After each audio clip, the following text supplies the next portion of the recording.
Kemudian di sana ada ibadah-ibadah yang bisa dikerjakan meskipun dalam kondisi haid. Meskipun dalam kondisi haid. Yang pertama, ijma ulama wanita haid boleh berzikir. Zikir pagi petang, zikir subhanallah walhamdulillah wala ilaha illallah wallahu akbar, boleh berzikir. Zikir apa saja.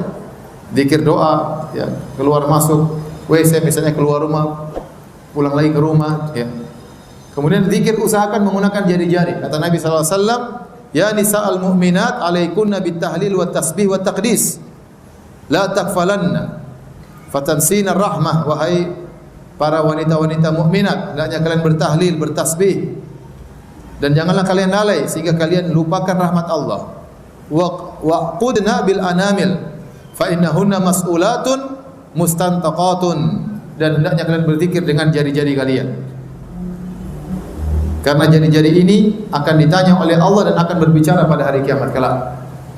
Menjadi bukti bahwasanya ibu-ibu pernah berzikir dengan jari-jari tersebut. Kalau tidak bisa berzikir dengan jari-jari karena ingin hitungan tertentu menggunakan alat hitung, tidak apa-apa. Menggunakan tasbih juga tidak apa-apa. Terutama yang sudah tua-tua, ya. Tetapi yang lebih afdal menggunakan apa? Jari. Menggunakan jari. Dan zikir itu ibadah yang sangat mudah, ibu-ibu. Dalam kondisi apapun kita boleh berzikir. Makanya Allah berkata, alladzina yadhkurunallaha qiyaman wa qu'udan wa ala junubihim. Orang-orang yang berzikir tatkala sedang berdiri, tatkala sedang duduk, tatkala sedang berbaring. Ibu-ibu mungkin mau tidur berbaring, tidur siang, belum ngantuk, zikir subhanallah, alhamdulillah, Allahu akbar. Subhanallah, astagfirullah, astagfirullah, astagfirullah, sampai tidur. Apa susahnya? Kebanyakan ibu-ibu kalau sudah tidur, buka Facebook sampai ketiduran. Benar atau tidak? Kayaknya kurang keras. Benar atau tidak? Benar. Dirubah. Kalau mau tidur zikir subhanallah, alhamdulillah, sampai ngantuk. Sampai ngantuk. Pahala berjalan. Jadi zikir adalah ibadah yang dibolehkan dengan ijma ulama meskipun dalam kondisi haid maupun nifas. Kemudian yang kedua, apakah wanita haid dan nifas boleh baca Quran? Maka ini ada khilaf di kalangan para ulama. Namun pendapat yang dipilih oleh Al-Imam Malik rahimahullah dan riwayat dari Imam Ahmad, dan ini pendapat dipilih oleh Ibnu Taimiyah rahimahullah dan dipilih oleh Syekh Utsaimin rahimahullah, dan saya juga condong kepada pendapat ini, wanita haid boleh baca Quran tapi tidak boleh sentuh Quran. Saya ulangi, jadi wanita haid boleh baca Quran tapi tidak boleh sentuh Quran. Caranya bagaimana? Dia bawa mushaf, dia buka dengan misalnya dengan lidi atau dengan apa, dengan pena, atau dia baca Quran dari HP. Karena HP tidak mengambil hukum mushaf, paham? Jadi boleh dia baca Quran dari HP, boleh dia pegang-pegang begini, boleh. Ya. Atau dia baca lewat Al-Quran, dia buka dengan apa? Dengan lidi atau dengan pena. Tidak boleh sentuh. Tidak boleh sentuh. Ya. Beda dengan orang junub. Kalau orang junub tidak boleh baca Quran. Orang junub tidak boleh baca Quran. Dan haid tidak bisa dikiaskan dengan junub. Kenapa?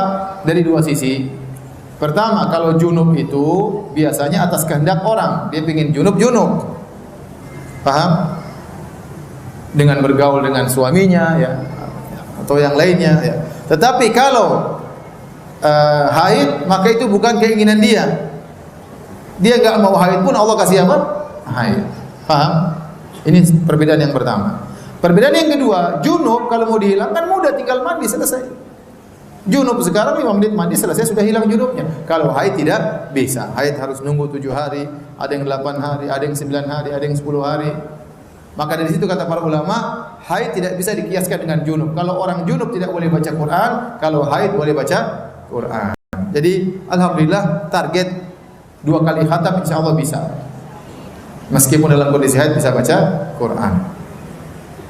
Tapi jangan disentuh. Kemudian juga tidak mengapa kalau mungkin lelah baca Quran, karena baca Quran ada kelelahan juga. Bisa dengar pengajian, bisa dengar murattal Al-Quran, ya. Bisa apa namanya nonton ceramah-ceramah, ya. Bisa baca buku-buku yang bermanfaat. Ini juga menambah pahala. Bisa telepon orang tua waktu kosong nih. Telepon ibu, "Bu, gimana kabarnya?" Ngobrol lah 15 menit. "Bu, gimana kabarnya? Gimana kesehatannya, Bu? Siapa aja yang telepon, Bu? Gimana kabarnya si fulan?" Ngobrol aja ngalur ngidul, enggak apa-apa. sama ibu, sama bapak juga. Pak, gimana kabarnya? Bapak lagi sibuk. Oh, gitu sudah. Matiin. Pokoknya ngobrol, telepon anak-anak, silaturahmi. Karena ibu-ibu kalau suruh diam susah kayaknya. Ya udah, kalau nggak bisa diam, telepon sana, telepon sini, nggak ada masalah. Itu pulsa habis pada tempatnya, nggak ada masalah. Apalagi sekarang pakai WhatsApp gratisan. Telepon anak, telepon kakak, telepon bibi, telepon tante, telepon bapak, telepon emak, telepon nenek, ya. Teleponin semuanya, tanya kabar-kabarnya. Bosan lagi, ya udah dengar ceramah sampai ngantuk, sampai ngantuk. Begitu. Bosan lagi, zikir. Kata Nabi, la yazalu lisanuka ratiban atau ratban min dzikrillah. Biasakan lisanmu untuk banyak basah karena berzikir kepada Allah Subhanahu wa taala. Zikir itu pahalanya besar, tapi banyak orang yang tidak melakukannya. Indonesia belum bisa seperti Saudi. Kalau Saudi saya sering lihat orang jalan sambil berzikir banyak. Supir mobil sambil berzikir banyak. Orang jalan di jalan sampai subhanallah, alhamdulillah sampai banyak. Indonesia belum hidup seperti itu. Nanti biasanya kalau berzikir rame-rame ngumpul dulu baru kemudian berzikir. Adapun kalau jalan-jalan sendiri, ya jarang yang berzikir. Belum hidup, maksud saya ada tapi belum hidup. Kemudian di antara ibadah yang sangat agung berdoa. Terutama di bulan Ramadan, terutama di malam-malam ganjil di 10 malam terakhir. Wanita haid berdoa, ya doa dikabulkan. Dan berdoa di bulan Ramadan memiliki keistimewaan. Makanya ya, apalagi dalam kondisi berpuasa. Tidak berpuasa pun insya Allah dikabulkan doa, apalagi dalam kondisi berpuasa. Jadi wanita haid boleh berdoa. Ustaz, apakah wanita haid bisa meraih Lailatul Qadar? Jawabannya bisa. Lailatul Qadar yang terbaik dalam kondisi i'tikaf, Tapi seandainya tidak i'tikaf juga tidak mengapa. Ya, seandainya tidak i'tikaf juga tidak mengapa. Ya, tidak harus i'tikaf. Ya, maka dalam kondisi haid banyak berdoa. Makanya Aisyah radhiyallahu anha berkata kepada Rasulullah, "Ya Rasulullah, ara'ait law alimtu anna lailatul qadar, madza aqul?" Ya Rasulullah, bagaimana menurut Anda kalau saya tahu malam ini Lailatul Qadar, apa yang saya ucapkan? Kata Nabi, "Quli," katakanlah wahai Aisyah, "Allahumma innaka afuwun tuhibbul afwa fa'fu anni." Ya Allah, sungguhnya Engkau Maha Pengampun dan Engkau mencintai ampunan, maka ampunilah diriku. Maka perbanyak berdoa ya, meskipun dalam kondisi haid ya. Dan enggak mengapa kalau tahu di samping masjid, di samping rumah ada masjid membuat acara i'tikaf, maka ikut serta, ya siapkan makanan untuk orang buka puasa, untuk orang sahur, membantu DKM masjid ya.